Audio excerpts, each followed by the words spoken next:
What jobs do you guys, number one, think are the most attractive? And second, what jobs do you foresee coming open that haven't just yet? Parker, let's start with you.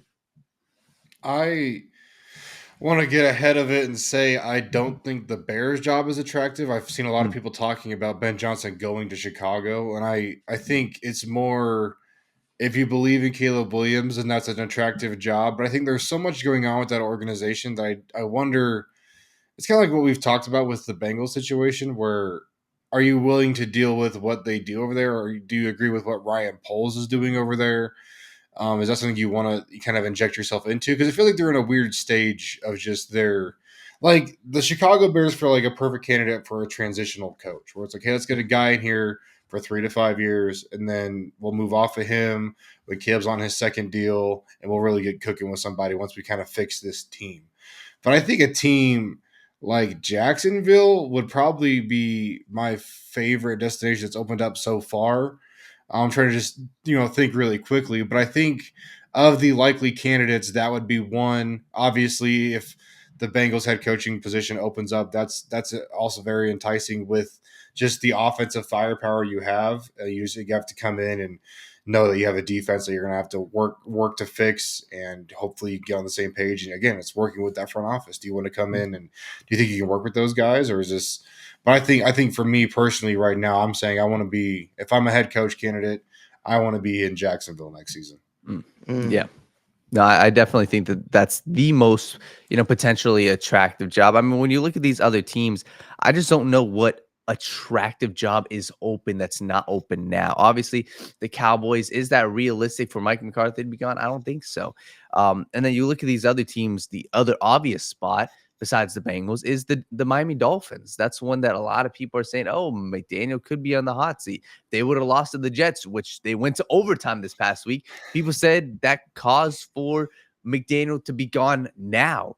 I think that that's another potential opening that could be interesting, but I truly think that the organization is bought into Mike McDaniel. And I think that when you look at the rest of the jobs, Parker, I think that you said it right. The Jaguars job is the most attractive job if that were to open up. The fact that you got Trevor Lawrence there, and the fact that they still have a very solid roster on the defense side of the ball.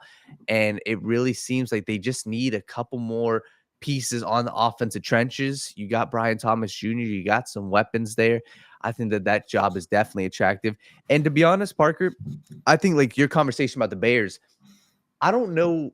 I think that that's what's going to happen, but I think that that would, in my opinion, be bad. I don't know if Caleb Williams in Chicago can survive a transition coach. I don't think so. And that's what concerns me. I think that the Matt Eberflus should have been the transition for this Bears organization, right? I think that are we going to see a confident Caleb Williams if he goes through 3 seasons of brutal turmoil year over year and they're not making the playoffs? So I don't know. What's your thoughts on that? Because I do think that the Bears job is the one that's getting talked about the most. And I think rightfully so because of Caleb Williams and because of some of the talent that they got, the Rome Odunze, the Jalen Johnsons on defense. But what's your thoughts on that? Because I would be concerned if they brought in a guy for a bridge, because you already start to see like the personality of Caleb Williams. I see this as a potential, cause for ruining a franchise if they mess up this head coaching opportunity this upcoming season. Yeah, no, and it's all about how you view a transitional head coach, right? I feel like that could Yep. be taken in a very negative context, but I personally viewed Zach Taylor as a transitional head coach. It was hey, we're going to get this rookie quarterback in. We're going to get this very high value, what we consider to be elite generational quarterback into our building to try and get this turnaround started.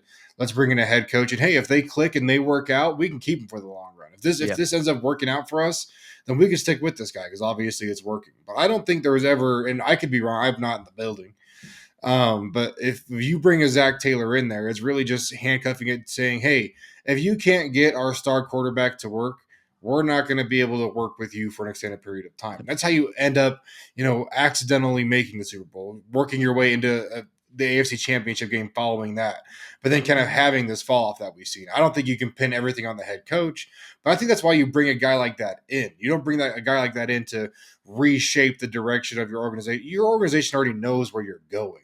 Yep. You're bringing in a guy to facilitate your plan, and a guy that's going to be able to come in and understand that vision and do his best to take your organization closer to that end goal. Again, maybe not for the long term, but he's a guy that you feel confident in to right the ship, kind of get on good terms with some of your bigger stars like a Caleb Williams. Like I felt like even watching, and you can only take so much from it, but watching the Hard Knocks with the Bears, it didn't feel like Caleb really even respected Eberflus. It was kind of like he was in this room with a guy that he was like, I don't know why I'm even talking to you. So if you can get a guy in and get Caleb adjusted to the league and kind of work through some of the weird veteran contracts you're going to have on this team for the next couple of years. That's why I say it's more of a 3 to 5 year process, because you're going to have to work through some roster turnover and keep your quarterback happy while that's going on. And that's why I consider it more of a transitional period, because I don't think you're going to have a coach that's going to be able to survive the next 5 years. So I don't want them to bring in one of these top, like I would hate to see Ben Johnson go to Chicago, spend the 5 years just trying to, stay afloat and tread water with what this organization is going to have to go through. And then that's kind of the death of his head coaching, career. I think you're bringing a guy that maybe used to be a head coach, maybe has head coaching experience, but has a shorter leash as far as, hey, we're not looking to keep you around for a long time. We just need you to come in and fix some of the issues we're having. And that's why I'm not opposed to whoever they hire being the long-term guy. I just think it is a lot of, hey, come in, keep our generational quarterback happy, keep our team afloat, maybe accidentally win more games than you're supposed to, and then we can kind of move on with what we're trying to do from a front office perspective. For sure. And one last guy, Brian Dable. I think that's another job that the Giants, it may not be the most attractive because of the failures that they've had, but I think if they do swap out a Brian Dable and a GM for a new GM, I think that if I'm a head coach, I'd be looking at that and saying, hey, that's an opportunity that I truly feel the Giants aren't in a terrible place when it comes to their overall roster construction. You just have to rebuild what you've messed up. And I do think that the pathway forward is there, right? You need a new quarterback and you need somebody to buy in on. I think that the next head coach is going to have their opportunity if it's not Brian Dable. And I just struggle to see right now they got 2 wins on the season. I think there's a real world if they are a top 2 pick where they do move off them. Yeah, I definitely think I'm excited to see Brian Flores get another shot in the NFL and see where he might land. If you're looking to stabilize your defense, a guy that has had success as a head coach, I think that's a guy. I think some of these guys get bad reps, right? But it's going to be interesting to see what happens. What's going to be crazy? There's a lot of talented defensive coordinators out there that are just going to probably without a job after this year because maybe they're a part of a failed coaching staff, right? Think about a guy like Mike Zimmer. He could be out on the outs in Dallas because Mike McCarthy might be on the outs in Dallas. And I think that's a guy that, I think if you're a young coach and you're looking to hire a veteran coordinator that could help you and really help you focus essentially on one side of the ball while they can sort of head coach the other side, I think that could make sense for a lot of reasons. Is my thoughts.